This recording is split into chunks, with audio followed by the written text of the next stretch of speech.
Merci, monsieur le maire. Simplement un petit peu pour revenir aux réalités après la déclaration d'autosatisfaction de votre adjointe à la sécurité qui, nous le savons désormais, joue aux présidentes de tribunal de foire, jugeant les jeunes mineurs et s'adonnant à cette activité nouvelle d'actrice et que l'on peut voir sur les différents écrans ou chaînes de télévision.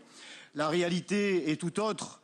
Si le nombre de policiers à Marseille a évolué, il était temps, comme vient de le dire notre collègue monsieur Maranda, il était temps que la réalité de l'insécurité à Marseille soit prise en compte. Alors le nombre de policiers municipaux a augmenté, certes.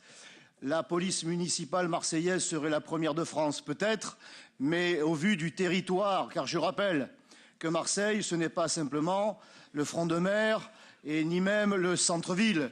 Il y a 240 km² de réalité marseillaise et je vous apprendrai peut-être, pour certains d'entre vous, qu'il y a aussi les quartiers nord qui font partie de cette ville et les policiers municipaux, bien que volontaires pour y exercer leur métier, eh bien, sont pour la plupart d'entre eux en réalité concentrés dans le centre-ville pour protéger le touriste, alors que ce sont les Marseillais qui financent cette police municipale.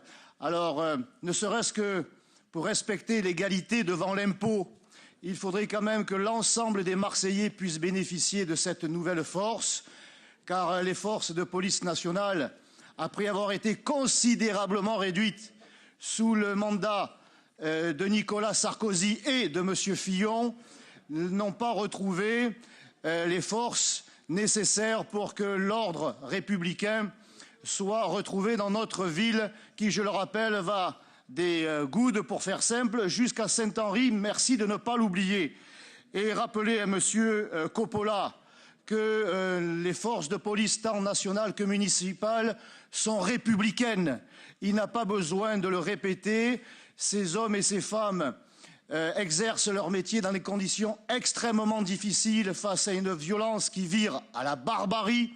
Et il était temps que vous répondiez, monsieur le maire, à notre souhait que nous avons émis depuis des années, à savoir armer la police municipale d'armes létales, ne serait-ce pour qu'elle puisse défendre sa sécurité, la vie des hommes et des femmes, et aussi apporter, bien sûr, une aide complémentaire à la police nationale. Alors, qu'il y ait eu des progrès, tant mieux, c'était urgent, mais nous sommes quand même encore assez loin des besoins réels de l'ensemble des 16 arrondissements. Et encore une fois, nous avons à Marseille comme ailleurs, comme sur l'ensemble du territoire, une police nationale et des polices municipales qui remplissent leur métier dans les lois de la République, n'en déplaise à M. Coppola.